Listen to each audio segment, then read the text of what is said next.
What up, YouTube Live? How's it going, everybody?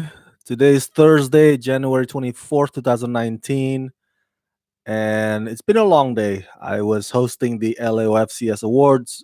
I'm sorry, not awards, show, LAOFCS show with my friends Kit and Nestor. So I was a bit late coming to to tonight's new episode 2 of Star Trek Discovery Season 2. But I just finished watching it. By the way, Rama Screen is an affiliate program or part of the affiliate program of CBS All Access. So, as you know, Star Trek Discovery is only available on CBS All Access. So, if you subscribe to CBS All Access through the link in the description box below this video, you Rama Screen get a cut of that. So you can help support Rama Screen by subscribing to CBS All Access through the link in the description box below this video. Every little help helps, right? Every little help helps. Okay, so with all my just as with all my recap videos or episode recaps or TV reviews, this too will contain spoilers.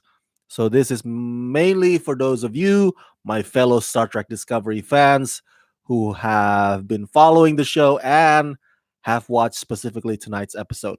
Okay, let's get right to it. Tonight's episode is titled New Eden, and it's directed by the great Jonathan Frakes. That's right, Jonathan Frakes. He is a legend in the Star Trek franchise.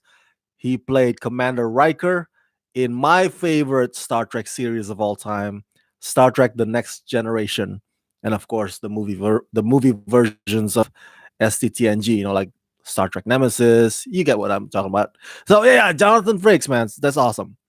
So tonight is the continuation of the premiere episode of season 2, in that Commander Pike is on board the Discovery on loan from the Enterprise, which begs you to wonder, like, whoa, so who is leading the Enterprise in the absence of Captain Pike? Um, and if I were part of the crew or part of the members of the crew of the Enterprise, I would be like kind of pissed off. I would be upset that, hey, get your own damn captain. Why you got to take our captain away from us? So, but to follow up to my point from last week, damn, Anson Mount, the actor who plays Captain Pike, he looks good in that role, man. Damn, he looks awesome. And the gravitas that he exudes, wisdom, and his character's charming too, just like Anson Mount himself is charming. So that helps. Um, so tonight's episode kind of shows more of that as well. There are many moments in tonight's episode where you see Captain Pike, being all wisdom and very caring, very listening to the crew's advice, crew's idea. I mean, any spaceship, any crew would be so lucky to have somebody as considerate and as selfless as Captain Pike. So far, man, this Captain Pike and the way Anson Mount plays him pretty much embodies the ideal captain. If there's such a thing as a perfect captain, even though my favorite captain is Captain Picard, but if there's such a thing as a perfect, like really, really top notch, like likable, would do the right thing and would consider all options before making decisions. This is it. This is the ideal captain right here. All right, so the episode basically, as you know, takes them to the mysterious again in search of those seven red signals. Um, and last week, it led them to a stranded spaceship, part of the Federation. And this next signal led them to a planet, a mysterious planet that's kind of like Earth. And the way they get there is by the help of Stamets and his spore drive. Now, in last week's episode, it suggested that Stamets is transferring out, or I think he has accepted. I think he got offered a job teaching, and he accepted it. He wanted out because everything about Star Trek Discovery reminds him of Hugh. Of course, his boyfriend who got killed off in the previous season. Hugh was also the doctor on board, or one of the doctors. So, and then by the end of last week's episode, it seems that Tilly and Stamets have found a common interest in the asteroid, this mysterious asteroid. So they're like, I get the sense or an impression last week. It's like, oh yes, these two scientists, or curious minds, have found something that they could experiment on.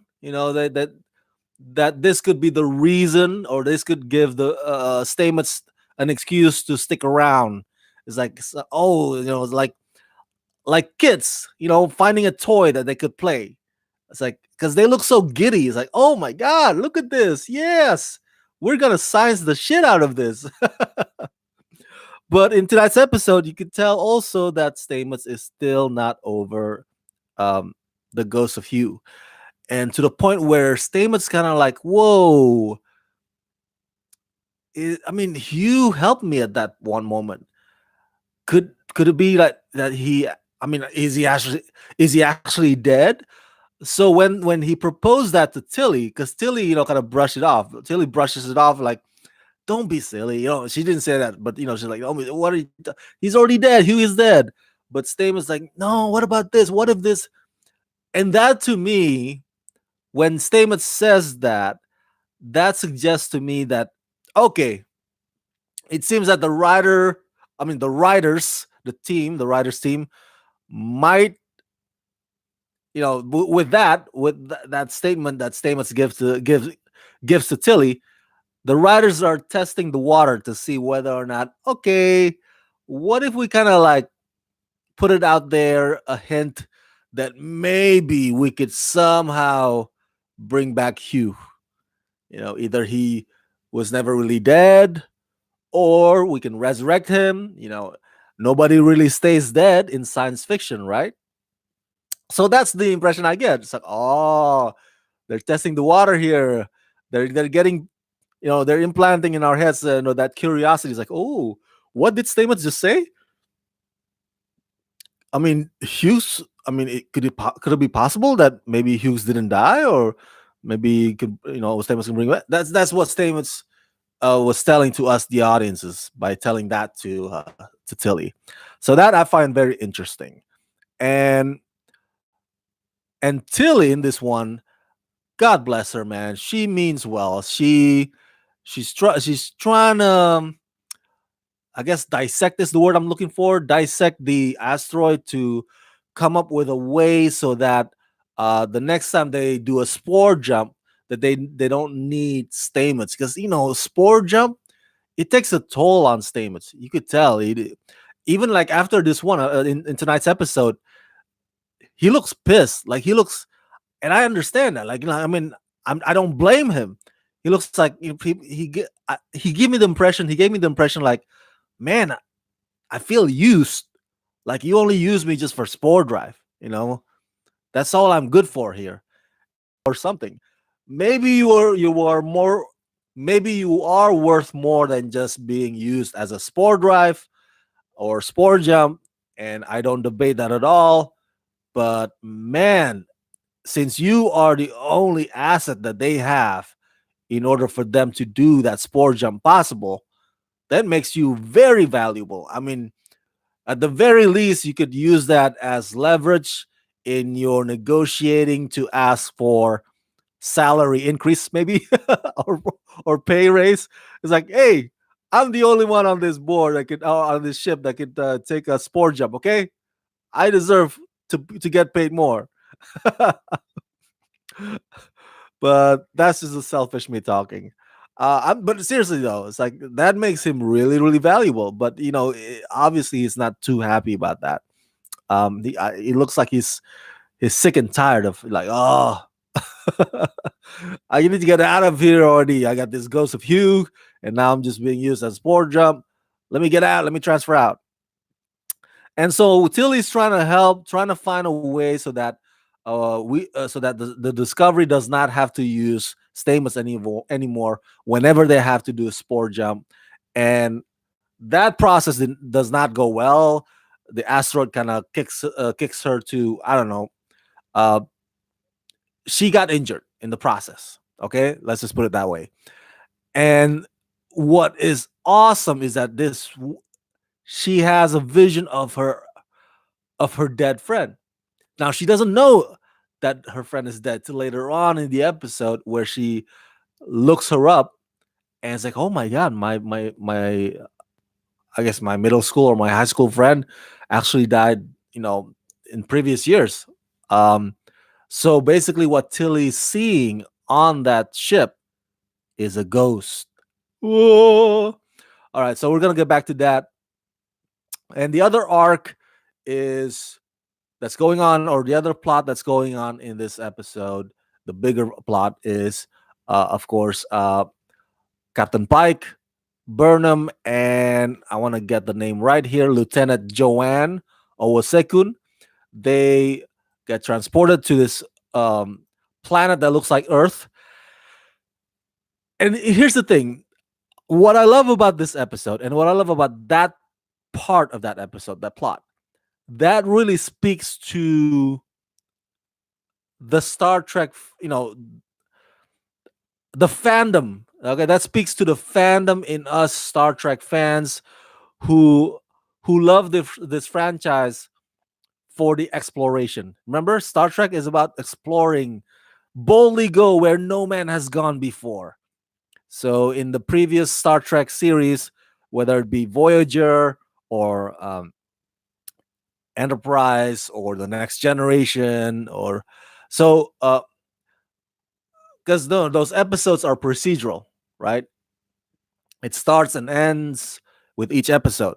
It's not a big long story arc that covers throughout the whole season, like the Star Trek Discovery season 1 with the war with the against the Klingon. So anyway, my point is that tonight's episode does feel like procedural. The whole thing where they meet the Earthlings that for miraculous way that they got transported or beamed up to that planet during the World War III that happened on Earth 200 years ago. So apparently this angel, this red angel that keeps haunting the dreams of Burnham or even Spock, um, and Pike as well, I guess. I guess he's seen the angel, I think. So that entity is the one that beamed up all those people to this planet. That angel saved them when they are inside that church and transported them all the way to this planet. But the thing is, after 200 years, because they don't have technology anymore and they don't have any clear, they're basically rudderless. So they create their own faith, and the angel is their Jesus. And because there's no Bible around, so they create their own texts, their own scripts. So instead of relying on science, they rely on their faith, which there's nothing wrong with that. Well, there's nothing wrong with that. Obviously, it clashes with Burnham because Burnham doesn't believe in God. um, Pike seems, I don't know if Pike is religious, but he knows religion pretty well compared to Lieutenant Joanne and Burnham. So, and there's this general rule in the Star Trek or the Federation that if you explore, you have to maintain your cover. I remember watching Star Trek Into Darkness. Was it Star Trek Into Darkness? Yeah. Remember that? The movie with J.J. Abrams, starring Chris Pine as Captain Kirk. They were in this very primitive, and the rule is that they're not supposed to expose the natives to their technologies. and because that would create, I don't know, butterfly effect, and ruin the natives or the local civilization. So that's why the rule is in place like that.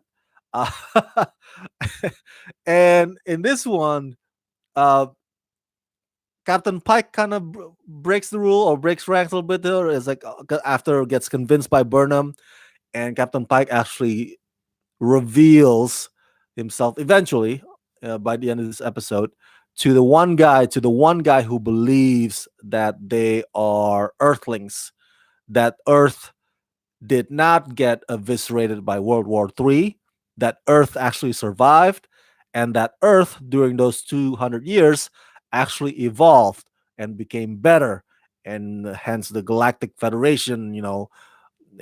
These technologies with the creation of the warp. So the Earthlings that are on that are on that planet. Sorry, again, my English is my second language. The Earthlings that are on that planet missed out. They missed out on all the technological advancements that happened or occurred during those 200 years. So, um, that's basically to give you the context of where they are. All right. So the angel. All right. We don't know exactly yet, and we don't know when that identity will be revealed. But it's clear from tonight's episode. It's clear from Tilly seeing a ghost, and from Stamets being hopeful about Hugh, and also this whole thing with Faith. Um, the writers, it seems like I'm getting the impressions that the writers are dealing with or trying to give you themes of what if there is such a thing as a miracle, and what if there is such person or entity or identity or figure, you would, if you will, a figure that can provide such miracles. And where would the Star Trek Discovery crew be in that equation? With all, and then, is the Red Angel good or is it bad? Because it seems that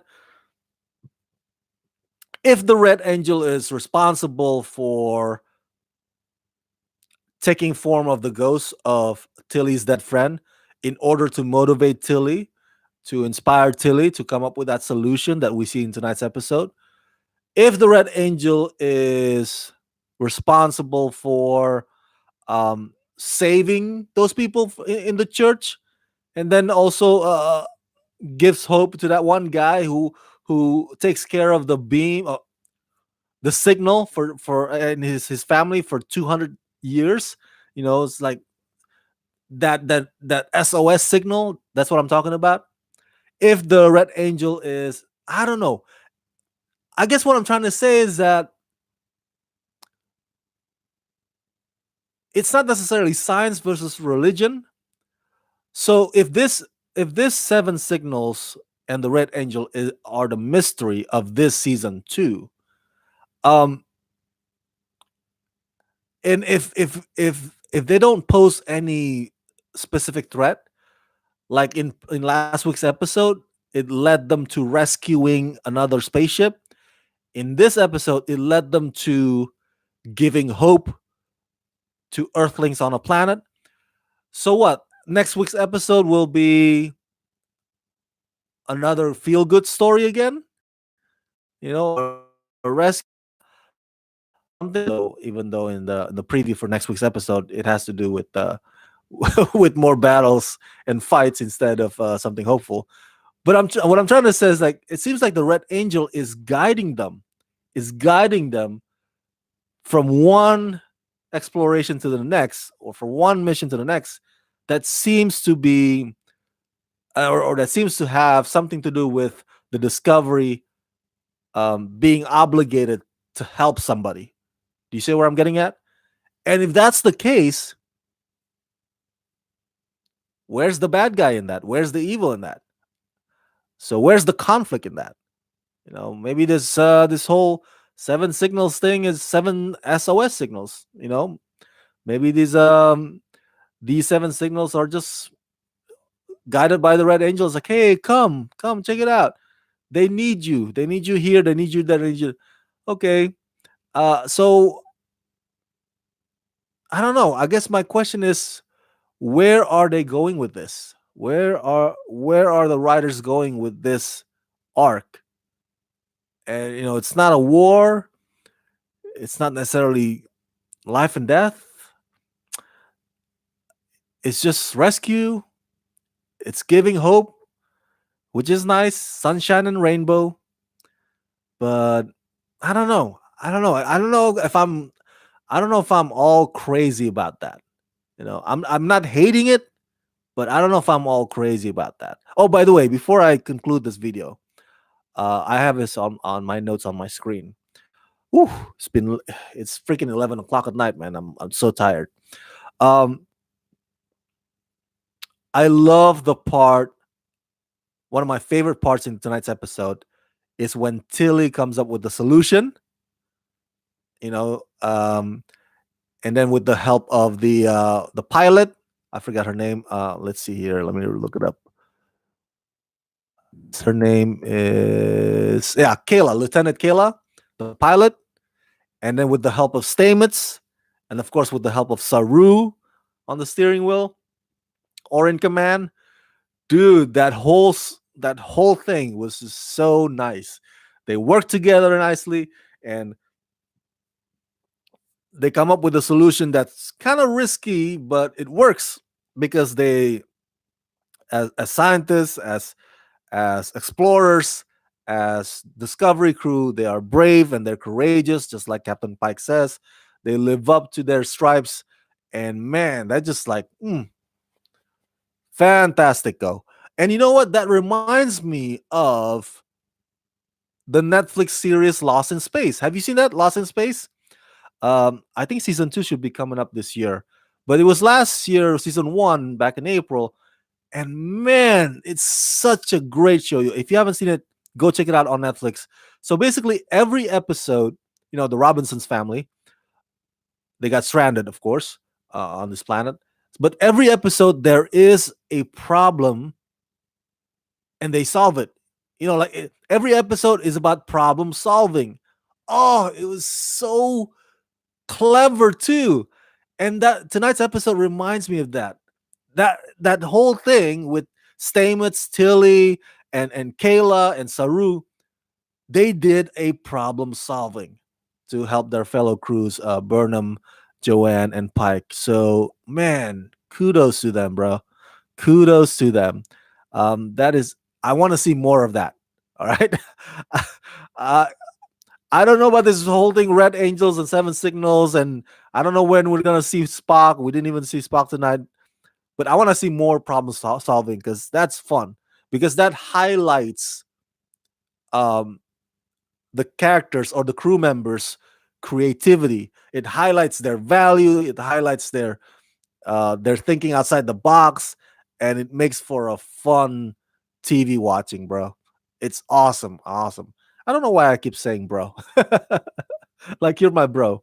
So yeah, those are my thoughts about tonight's episode. Another fantastic one.